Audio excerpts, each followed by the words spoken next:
What's going on, everybody? Welcome back. Thanks for checking out this episode of the Keep Klimbing podcast. Back today with my man Brian, and we're gonna talk about a lot of different angles about breaking balls today. I get asked about breaking balls a ton. We're gonna talk a little bit about a little bit about how it fits in. You know, for age demographic, when should you start throwing breaking balls? Talk about breaking balls in the sense of like when to start throwing them within the off-season training program. Talk about what breaking balls are the best fit for you. So there's a lot of different things we kind of covered today. This is probably a conversation that is longer than a one episode, to be honest with you. But they all are. Yeah, they all feel like they can be, no doubt. But as far as the first topic here, you know, I think that's probably what I get asked the most by younger players and families is, when's the best time, you know, to teach my son a breaking ball? And when my son was coming up through that, it was don't do it. Not till they're at least 14. That was the prevailing conversation that was had across the board. You know, fastball, changeup, which is a good combination. Yep. You know, but curveballs, and then, you know, there was people that said no, that's not it. But you know, it wasn't. I never did anything in that respect based on science. Yeah, it was just what people were talking about. Well, look, and I think that my underlying like thought still to this day, even though what I'm about to tell you next might be contradictory, is that like my underlying thought today still is that that's the right thing to do. Maybe not necessarily from the angle in which you know, breaking balls put more stress on young players' arms. All the research and literature out today suggests that arm speed is the biggest indicator for arm stress. We can strap these little sensors on and we can measure it way better today than we could 20 years ago. And that's basically the point, right? Is that breaking balls, since they're lesser in miles an hour and lesser in velocity, lesser in arm speed, they put less stress on players' arms. And there's research out there to suggest that maybe we can link some, you know, in this. That's curious because, you know, even though the arm, because a breaking ball as a fastball, you know, you're turning this, but the arm motion is still the same, right? Yeah. Well, look, and I got to explain this to me too. In my path to maybe developing a better curveball, which way is your arm stronger than what you just did? If we went to do an arm wrestle right now, how would we do it? We would do it like this. Yeah. And you try to curl your hand as much as you can. Yeah, you come this way. Yeah. Right. So I just said that out of the mic, but I think you could hear me. You know, your hand is stronger when supinated. Okay. Right. So your hand is stronger when supinated, and what we know have learned about the arm spiral is that when my arm comes up into launch position and my front foot hits the ground, my hand is supinated. Yes. So all I'm really doing when I go to throw is I'm just holding that supination for longer. And every single throw that we do, the way our arm decelerates, every throw we make, even on a curveball, my hand pronates, right? So we're just holding supination for longer, right? So the thought of, and this is exactly how I was taught to throw a breaking ball too, and I went through the exact same like school of thought, and I want to double back to the training economy, like the time Sure. and the younger player here in a second. But you know, when we go through and we throw a breaking ball, we're just holding supination for a little bit longer. Like we're not going through and like rolling or, you know, doing anything like that. Like it doesn't happen like that when it comes out of your hand at like full speed. You know, like sure, you can sit there and do that when you're casting something. If you tried to do that, like when you were playing, your hand and wrist and everything definitely like extends, but there's not that much going on, you know, in the rolling of your wrist to throw a baseball like that. Sure. You know, what happens is you get into like this launch position, you know, the ball's either facing third base or it's facing more towards like your ear, your home plate. And they actually are trying to teach guys more this way because it does help protect you, just stronger, right? Because like we talked about in that position. When, you know, my son, it was, you had your hand this way. Ball the outfield, absolutely. And it makes sense because there's like the ball's got to go that way and I'm pointing it this way. There's just more that I've got to do. You know, the further I get my arm extended away from me or the more I extend the ball out back towards the outfield, like I've got to go that way to the ball. So now I'm like fighting against myself to get back, you know, in line to where I actually want to go, right? So understanding the sheer like, truth of like what happens, I guess, and sequencing of like what happens to throw a breaking ball like that. Now go back to the comment now of I still think the right thing to do for younger players is to focus on fastball command and a changeup, not necessarily from a health standpoint, but just from a sheer time standpoint.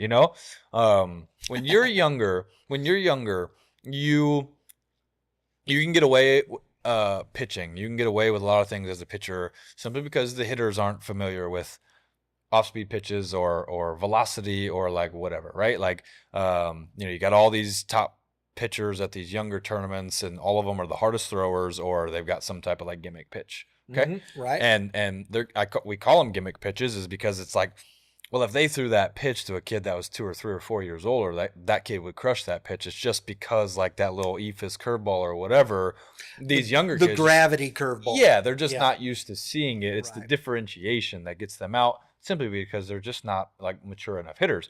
And I think when you go through that progression, you go from, I had a similar experience going from like high school to college, and I learned that like, oh, well, my breaking ball is not as good as I thought it was. I got to get it better, and then do it again from college to pro ball. Like, you learn that good hitters can actually hit those things. And I was getting outs with those things because I was facing like lesser competition or just lesser mature, like, because that whole situation is like relative, right? Because you could even compare that to average velocity in the big leagues.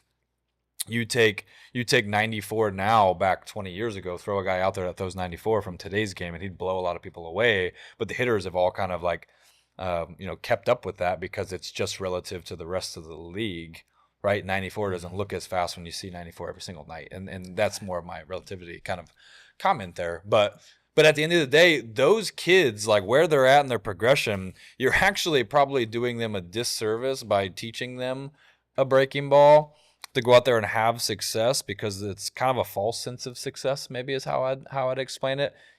Obviously, they're gonna go out there and like have better statistics, so not necessarily false, but like maybe this false hope that like it's better than what they think it is, So just like sheer time, like what we need to do first to become a good pitcher is still always been fastball command, fastball effectiveness, right? Yeah. And that when I say effectiveness, right, we mean everything of like strikes, both sides of the plate, and velocity stuff wise of it, right? And probably in that order for a player, and then a changeup off of that, because a changeup should be, when thrown properly, the most closely related pitch to a fastball. Like there's really not a whole lot of manipulation going on.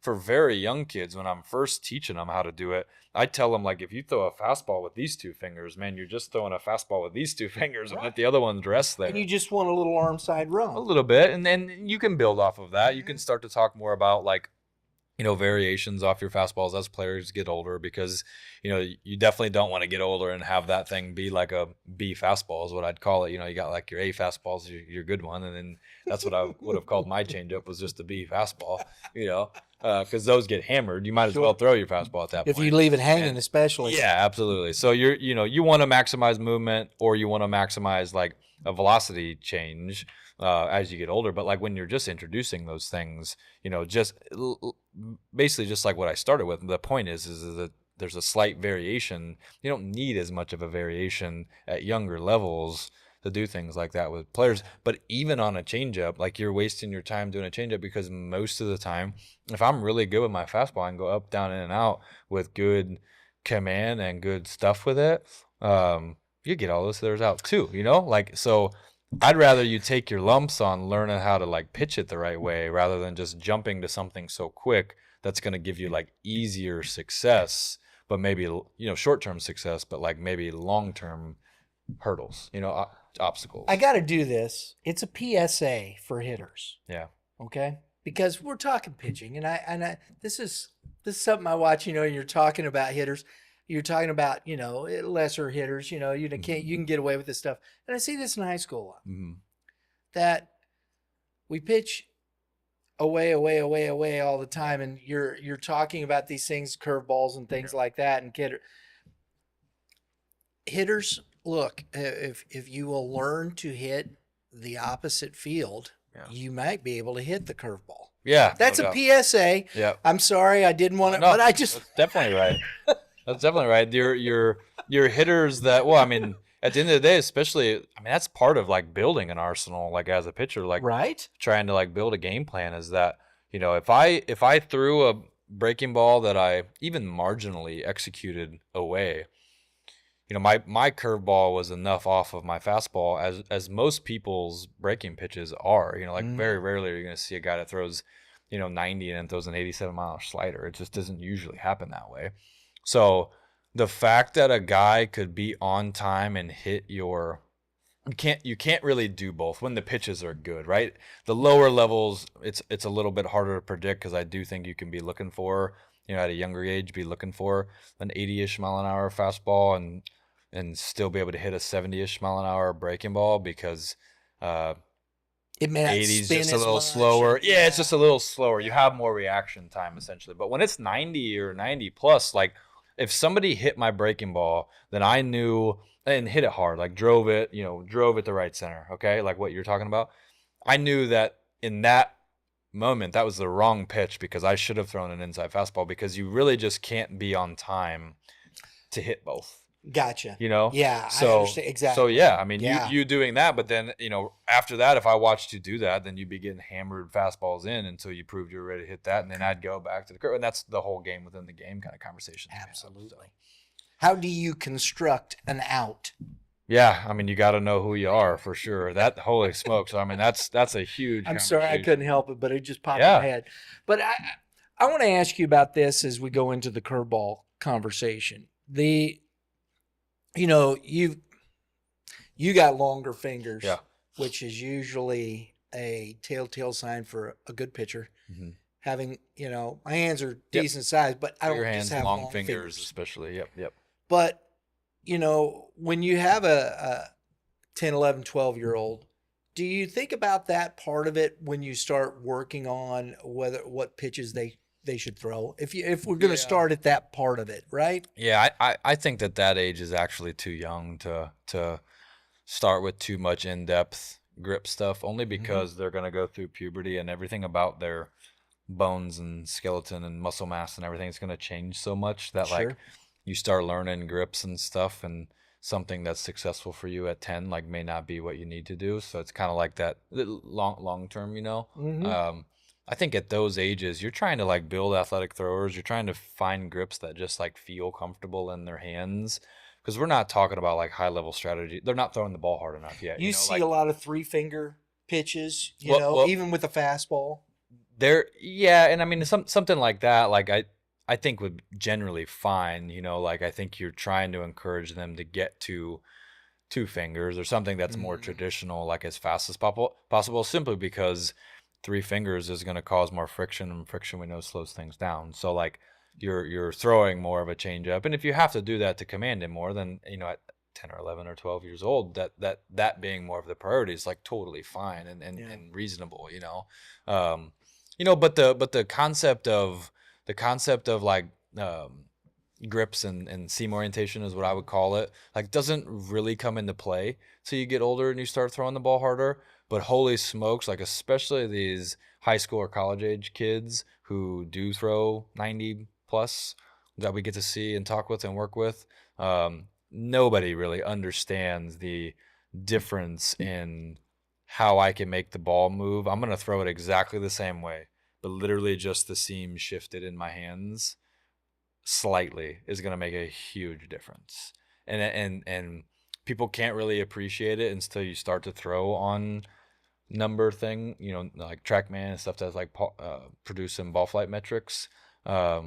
That I could throw a 4-seam pitch and it, start out in the exact same tunnel, and then have a different fastball grip, call it 2-seam grip, call it sinker grip, whatever you want to call it, a different grip that produces a 10-inch difference in something. And we start to talk about, 10 inches. Okay, it's not huge, right? But like if this is about 10 inches and the hitter's swinging at a pitch that he thinks here, like he is very much missing this pitch, so like 10 inches when we're talking about movement at home plate is huge. Absolutely. 3 inches is big. I was going to say, even at the younger ages, you get 3, maybe 4 inches. Man, even because kids in the major leagues, are they able to hold their head still enough long enough to see the baseball? I mean, that much is the difference between the middle of the barrel and a swing and a miss, still even at the major league level.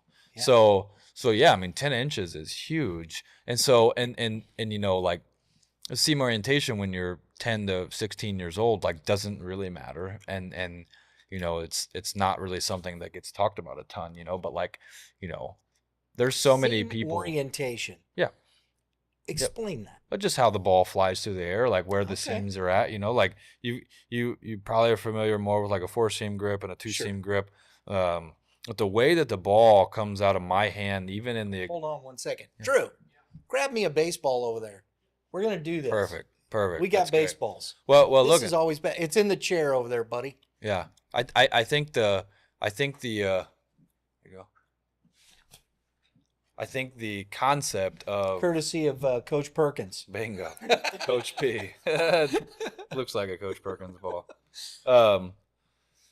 So the concept, I mean, is extremely basic. I mean, the seams are been the same way on a baseball for forever, you know. So like a 4-seam baseball would spin like that, and a 2-seam baseball would spin like that. Right. But at the end of the day, the way it comes out of your fingers and your hand is gonna be slightly different from a spin efficiency, from a tilt, spin direction, from a shear spin rate number, and all of those things like go into the physics of how and why a baseball moves, right? So like, it is this huge equation basically of like how all of those things fit and work together that ultimately produces the flight of the baseball, which is why, I mean, you keep it very simple, which is why some people could take a 2-seam grip and throw it and make it move astronomically, and then you can take the same 2-seam grip and it doesn't do anything. Right.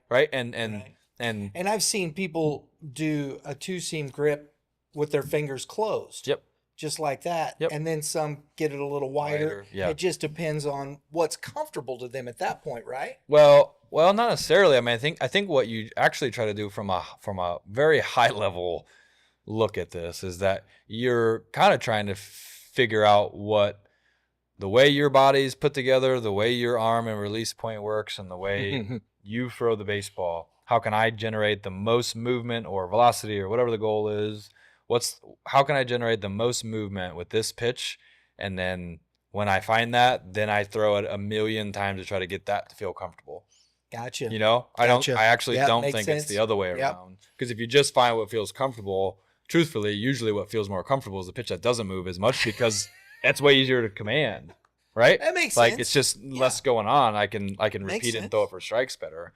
You know, so and I mean, typically that's going to be your 4-seam type of pitch. But even then, you know, like if I'm coming through the slot and I'm like straight up at like 12 o'clock and this ball's spinning like this, you know, with perfect spin efficiency, which means it doesn't wobble at all. Okay, straight dead 12 o'clock, and I'm throwing it with, you know, 2,500 RPMs. Then that ball and the physics of this baseball is going to produce, it's going to fight against gravity. Actually, we call it induced vertical break. That's the one that seems the riding like it's fastball. Yeah. It just drops at a lesser rate is what it is. But it seems like it goes up, yes. Because your eyes just perceive it as it should be lower than what it is, right? So it's called induced vertical break.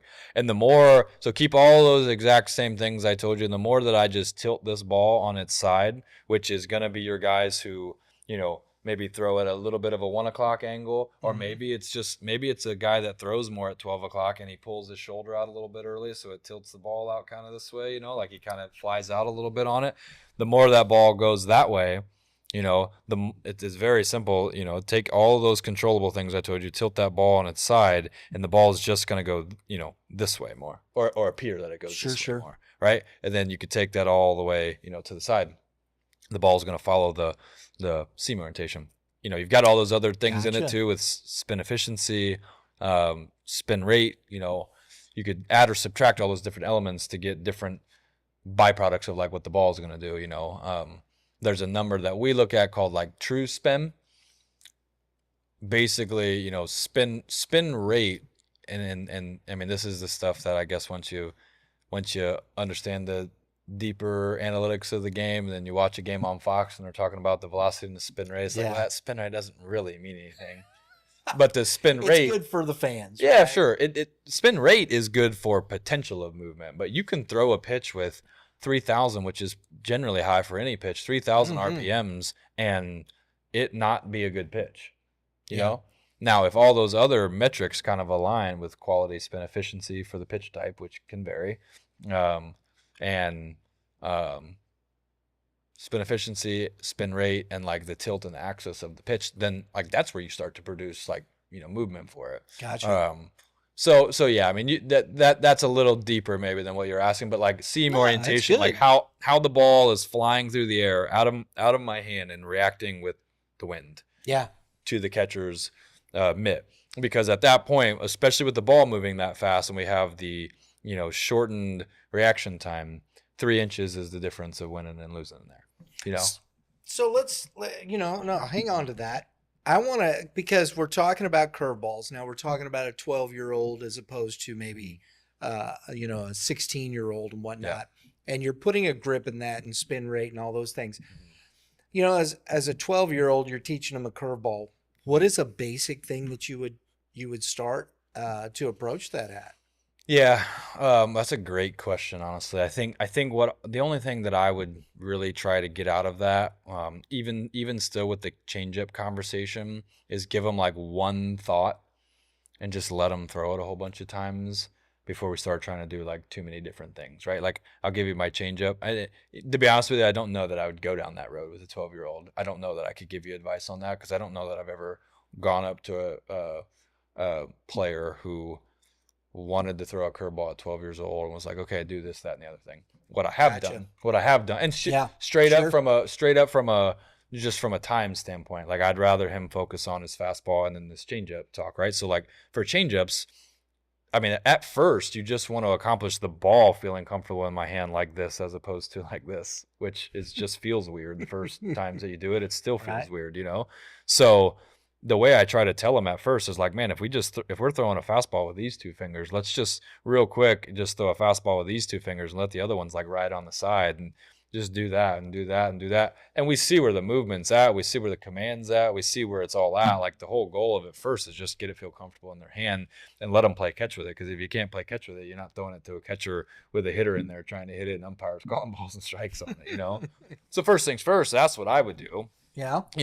Once you get to the age that's appropriate for curveballs, I'll tell you my opinion on what that age isn't like a numbered age. It's probably more of like a training age, like where you're at in that overall progression. I think mainly is is that a matter of training years then, and not necessarily the age of the player, but the training? No, because I think some people can pick it up faster than others. Some people are like where this player's overall at and like his pitching progression is more of what I mean. Because you could have a 5-year-old in training years, right? Yeah, correct.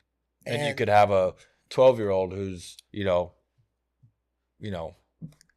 gone through puberty or going through puberty, and he's doing really well with his fastball and his fastball command, and yeah, maybe you do start talking with somebody who's a little bit younger. I still think probably 12's too young for that, just from a straight up, because that kid probably dominating everybody with his fastball and his thing. So it's like, get better at like get those people out with a fastball as long as you can. Well, I mean, people think people are probably not critical enough of their pitch execution in games because they rely on the outcome of the pitch rather than how I threw that pitch. And like we said earlier, like the outcome of the pitch, especially for your better pitchers at 12 in that early grower scenario, is probably just having more success than what like them maybe how relative to how he's executing. He's probably getting away with a lot more mistakes because he throws harder. He's probably getting away with more mistakes because players just swing at pitches outside of the zone more,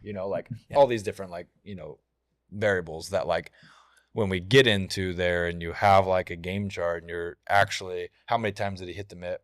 How many times was he in the strike zone? How many times when he went to throw an off-speed pitch on purpose outside the zone did he actually throw it outside of the zone? Yeah. How many first pitch strikes did he have? How many 1-1 conversions did he have? How many 3-ball counts did he get into? Those are all the things that like upper level baseball you track to show success for a pitcher. not necessarily the hits and the runs in your ERA. Because at the end of the day, I could do my job really well. That when I let go of the baseball, I can't do anything else, and it's entirely in that hitter and my defense's, hands. That I'll tell you that one time was playing Vanderbilt, and I had like 6 or 7 infield hits in a row my sophomore year, and I was like, holy cow, like I've done everything I can. This team's fantastic. You know what I mean? Like we're playing on their turf down in Nashville, and they're banging the ball on the ground and beating the throw to first base. Like I can't do anything about that. Right. And so, yeah, I mean, you walk away from that game being like, dang, that sucks. I'm pissed. We lost. Like, I don't want to give up 5 runs and come out in the 5th or the 6th inning. But, like, holy cow, I can't do anything more than what I was doing. So you gotta find ways to measure. You got to find ways to measure success that's within your control.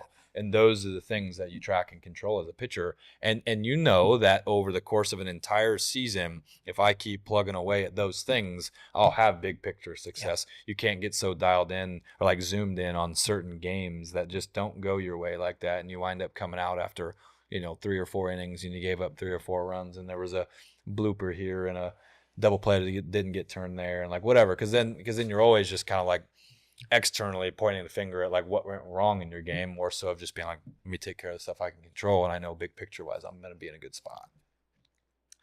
Okay, you said at the beginning of this that the science is dictating more that the stress of the elbow and the things of that nature and the injuries caused is more about velocity in that thought process, not necessarily learning how to throw a curveball earlier in your life. Correct.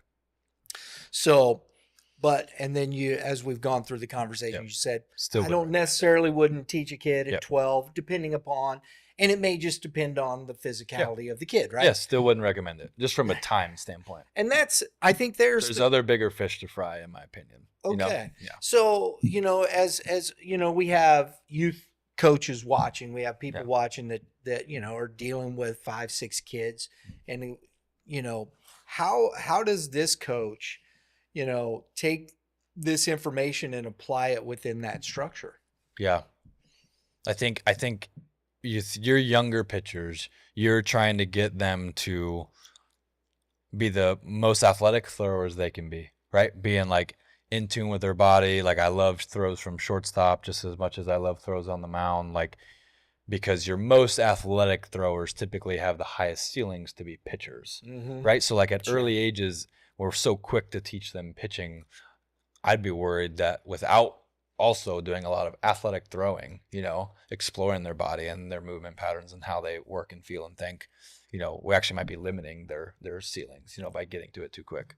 But I think first and foremost, you want like really quality, balanced direction and finish in their throwing. And that can be on the mound or that can be across the diamond. Like I said, you want to have a really good, like sturdy base and balance as a thrower. You want to have proper direction when I go to throw to you. I'm not stepping over there kind of thing.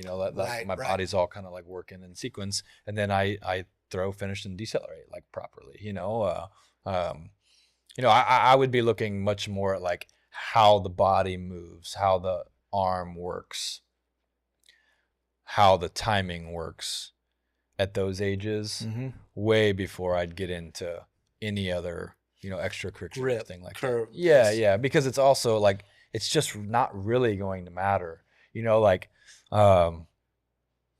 how much back is to the maturity of the hitter conversation. Like I just don't know that it really matters that much. And most of the time, if you're 10, 11, 12, you're throwing a gravity curveball anyway. Yeah, you're throwing a gravity curveball. It's spinning a little bit different, and it's got like some different shape and break to it that the hitter's just not used to seeing, and that's like what gets them out.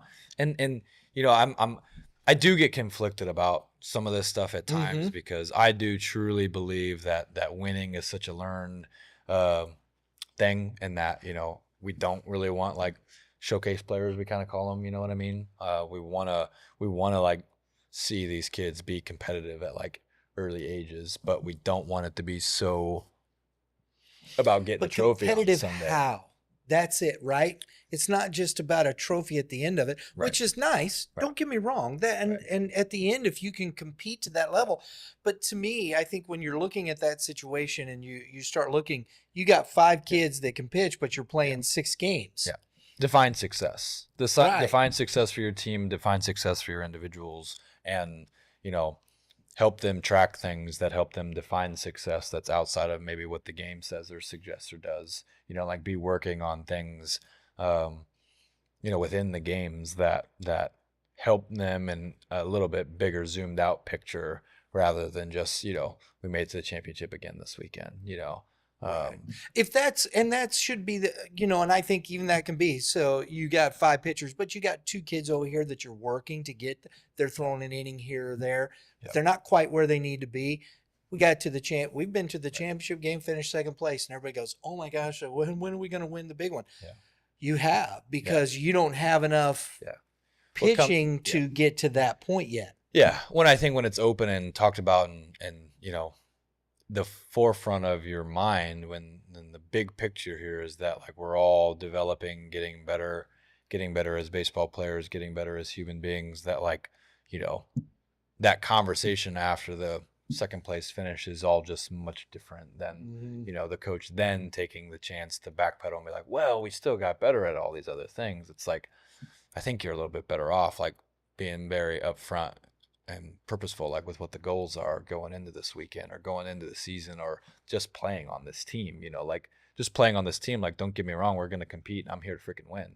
And like when we go out, I mean, serious, because I think that's also very learned. Yes. It's also a very unique, like dynamic in minor league baseball, because they'll straight up tell you like at the beginning of the season, like, I don't care how much we win this year. Like, it's all about development, how much we win at the big leagues. And that's usually the general consensus, like from team to team. And while I was playing, I thought the team that we played against the best that maybe balanced those things was the Houston Astros. And I don't think that was like, think about, I do that too. I know. Think about how successful they were. Cheating? Gimmicks aside. Yeah. Gimmicks aside. Or can't do that to me, bro. Yeah. Think about how successful they were during that time frame, and I'm telling you, they won at almost every single level, all the way down to, or they were competing for it, in their minor leagues and stuff. Yeah, and it's not because they were like just head and shoulders that much better than everybody, but like, I mean, I think they did a good job of like, understanding that learning to be a winner is like a learned trait, just as much as your swing or your, metrics or your blah blah blah, so I do think like in that big picture development like pie, there are critical times where you need to think and talk and discuss like what it means to be a winner, but at the end of the day, like, defining success for players, you could go 0 for 4 and have 3 lineouts to the center fielder and then 1 bad strikeout, and you're all pissed after the game because you know what I mean, because you didn't get a hit and your team lost. It's like, well, man, holy cow, hitting the ball on the screws. Yeah, and younger players and like less familiar coaches, I guess, like don't really understand that, especially as much of a emotional roller coaster that this game can be. Yeah, for sure. I think it's interesting too, because if you look at the macro, because even at the big leagues, you every year, you got this, this a number 1 and number 2, you got your number 3, your 4's, I don't know if we've got the 4 and the 5 to really make an impact in the standings, right? Let alone, into the playoffs. Right. So that's a thought process. So it's not just at the, we went to this tournament. Do I have the pitching to make an impact to get me to the semifinals? Yeah. Right. And I don't know if people really understand that process, right? Yeah. It's a similar thought process. Yeah, no doubt. Just depth considerations in general, for sure. Absolutely. For sure. Yeah. I think it's interesting, in practice, you're talking about athletic throwers. And, one of the things that I think I did, and I think it works, 7, 8, 9, 10, 11 years old, the first part of practice, and it's hard because we always think, well, will the kids get bored? No, you set them in motion. You get their mind moving in that direction. It doesn't have to just be the whole thing, but you have to get them to learn how to focus, for one. I think, as you said, I think things are learned. You definitely. But breaking structures down in throwing motions, and then getting the kids to understand, at the top of that is walking into a throw, that 2-step approach to turning and making. Yeah. The That's athleticism. that's what I would call athletic throw for sure. The sequencing of like what happens to produce a good throw. Like you don't get this over, technical, I guess, with a 12-year-old, but that like, his first move, his timing, it was in his hand gets up, like his release, his release sequence and whatever. Like those would be a lot of the things that you'd want to look at. And for a 12-year-old, you're kind of just going off of like a trusted coach's eye as they get older. Sure. Like would run them through a motion capture session or sequence or whatever. But because an 8-year-old, we would do this. This is how we do this. This is how we warm up. We don't just stand here and throw the ball at somebody. You go through this process, and then you can see, because an 8-year-old, is he off balance when he steps in, when he takes 2 steps? How balanced is he? Does he have enough? Does he understand that process? And learning and saying, hey, you gotta hold yourself, learning how to do those things. I think that's interesting. No doubt. Our whole like youth training program that we run is all centered around building athletic throwers, and we spend a lot of time doing that. And I hear every off season, that hey, when are we gonna work on pitching? Or hey, when are we? That's like, man, we have been for the last 3 months. It's but I don't blame them. It's very different than what you might see somewhere else with them up on the mound and the coach saying like, do this and put your leg there and put your arm here.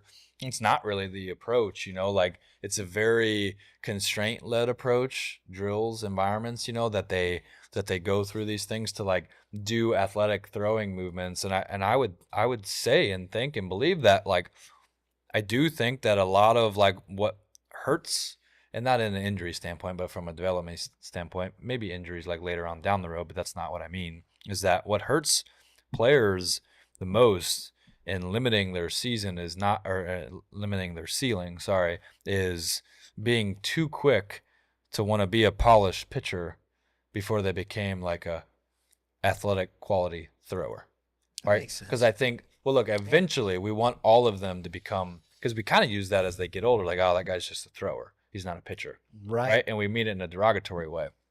But when they're 10, 11, and 12, them being a really good mover and thrower before they try to get super technical with anything pitching wise, I think just really raises their ceiling for what they could do, because we're not in a rush to like maybe bypass some of those movement concerns, coordination, athleticism concerns.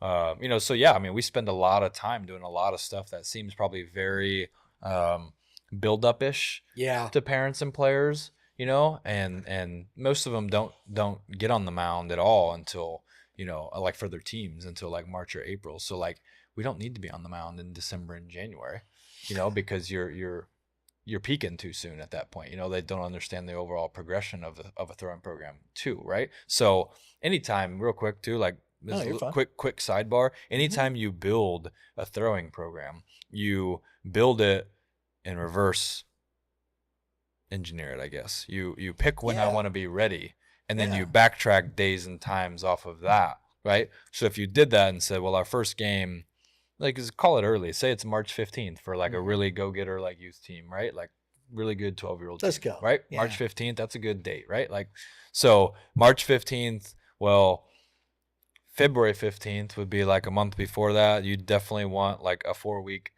sequence like that. Well, by the time you're getting into like mid-January, we're still talking about like on-ramp time for some players, let alone like maybe they started their on-ramp a little earlier and then more of a what we'd call it like a build phase. But every year we'll have people asking or calling, and like I said, I don't have any problem with it. People asking about like what the progression looks like. That's not the point. But the message typically is like, we're trying to be intentional and err on the conservative side, certainly, from a health and safety standpoint, that we're taking your 11-year-old to build up his arm, to build, his throwing capacity and throwing ceiling higher before we get super technical. And to be honest with you, I think if you took that thought, attitude, mantra in throughout the entire season, like you're building a better long-term pitcher for sure.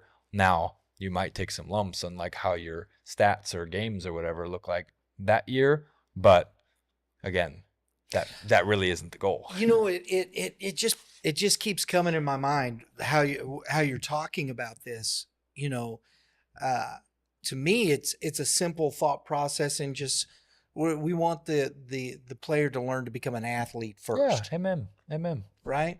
amen. And let me tell you, like my personal journey and the people who know it, and I get to talk more about it with. Um, I wasn't a pitcher. Right? I became a major league pitcher, but holy smokes, I played infield and hit leadoff, and I'd pitch every once in a while. I was like the little kid, and I pitched 1 year my freshman year or I pitched 1 inning my freshman year of high school. Right. You know, Right. but I was a really athletic thrower for sure. Played quarterback. Like I was an athletic thrower, and I was a good thrower all my life. And I learned how to be a good thrower. I played like quality long toss. I did, my strengthening programs, arm and like general body strengthening, weightlifting type of things. But like, even when I was a sophomore or junior in high school, like I was getting by on being an extremely athletic thrower.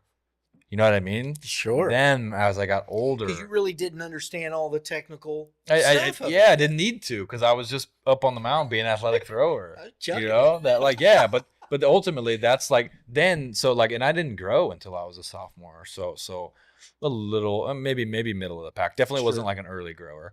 But I wouldn't necessarily call myself a late bloomer. But like I went from being seriously by my freshman year, I pitched 1 inning in high school, like I told you. By the end of my sophomore year, I grew 6 inches and gained 30 pounds. Oh my gosh. Like whatever. Like That's huge. Yeah, from the beginning of my freshman year to the end of my sophomore year, and the end of my sophomore year is when I first hit 90. Right. So think about like that 2 years time spent. Yeah, went crazy from like hardly pitching at all to that. Wow. And yeah, and so but that's what I mean. Like you build a really rock star base and foundation for these players that, give them the capabilities to long term, like have the highest ceiling that they want. Now, did I go to pitching lessons when I was younger? Absolutely. Did I like work on stuff with my dad? And I can remember throwing with him while he's sitting on the bucket in my freaking backyard in my driveway. And like, I'm not saying that like we never did anything. Like we were working on stuff for sure. Absolutely. We were, before weighted balls were a thing, my dad, we would soak baseballs like this in water, right? Yeah. And he'd come by and flip them to me, and I'd throw a couple while we were playing long. We didn't know what the heck we were doing, but we knew that it made me feel good. It's kind of like a donut on the bat type of philosophy. Right. Throw a couple of them, flip it back to him, and then he'd give it to the next guy in line. And my dad was my coach all growing up, so we did a lot of stuff. We worked on a lot of different stuff, but none of it was ever like I didn't throw curveballs when I was younger. Like I said, like my dad at that time was like, "Oh, it's not good for your arm," and that's why I didn't do it. But either way, I didn't throw them. So from a training economy standpoint, like if I was going to pitch, I had to be better with my fastball. I had to learn how to throw a changeup, like different things like that. So yeah, like my overall story right there. Like I was a Division I pitcher, and I got drafted out of high school, turned it down, went to Mizzou, and ultimately got a chance to pitch in the big leagues as a pitcher. And like, when I was 12 to 15 or 16, like 15, like I wasn't a pitcher. I want to hit the ball, baby. Yeah. Well, and I just was having fun playing ball and trying to be the best I could. And I like that thought process though, because I mean, throughout history, athletes, be an athlete. Put yourself in that position to be a better athlete. Yep. How do you move physically? How can you compete? And if you can't compete athletically against that person, if they're fast or move, do whatever the case may be, that's the competitive part of it.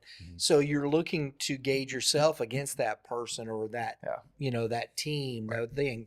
That's the whole concept of an athlete anyway. Absolutely. And as you get older and like the next steps of all this, maybe going back to like some of the breaking ball specific stuff, I learned way later in my life and my career and that there's certain breaking balls that are better for you and better for me, and like that fit you as a person from a grip standpoint, from a arsenal standpoint, how it plays off your fastball and what you should be doing, what you shouldn't be doing. That my experiences and a lot of data analytics have like taught me, but a lot of people 12 years old, they think, oh, slider or curveball or cut, like they don't really know which one's to pick and why they're picking them, so maybe next week that's what we do. We can talk a little bit more about like how to go about picking which breaking ball is right for you. I think we spent a lot of time this week talking about timing of when to start throwing them, and maybe the evolution of that becomes, well, how do I pick and which one do I pick? Which things should I look at to pick the best breaking ball for me when I get started with them? Yeah. So being athletic, I like that because it starts the process. Let the kid grow. Because to your point, there's very few people I've ever seen throw Kershaw's curveball. Like that. Why isn't it everybody throw it like that? Yeah. How come you can't get the 12-6 boom? Yeah. It's nasty, and no doubt. There's only a few. Wayno. Yep. Same way. Yep. Release heights. I mean, arm angles. It's a lot of stuff that's just how your body is fit together that makes it look like that. And to be honest with you, I don't know that it's any more. Those guys are so good with it because they were able to repeat it and execute it at such a high rate. Like there's a lot of other guys that have metrically as good, if not better, like curveballs, but it's more about their ability to consistently execute it and why theirs isn't, looked at in the same sort of way, Gotcha. But yeah.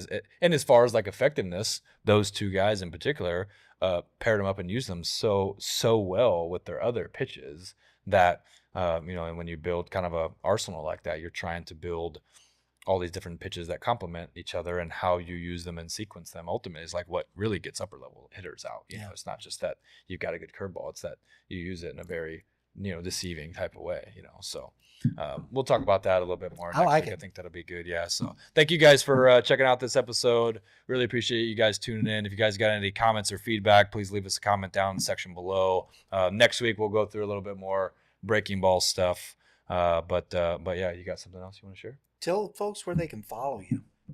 Yeah, we're on. I'm on all the social media channels on X, Twitter. Yeah, you call X, it Twitter or X? Formerly known. I call it X, formerly known as Twitter. Oh, that's the PC way, right? Yeah, I'm on X. bgraves05, I think's my thing on there. I'm on Instagram. That's typically, I would say, my social media platform of choice. I spend more of my time. Yeah, BrettGraves5 on there. And then a lot of the kids are on there. YouTube too. Yeah, for sure. I spent a lot of time on YouTube in my playing days too, just kind of trying to make informational types of videos. Sure. So on there too, BrettGraves05, I think that one is. But yeah, no, appreciate you guys. We'll see you guys next time, and thanks for checking out this episode.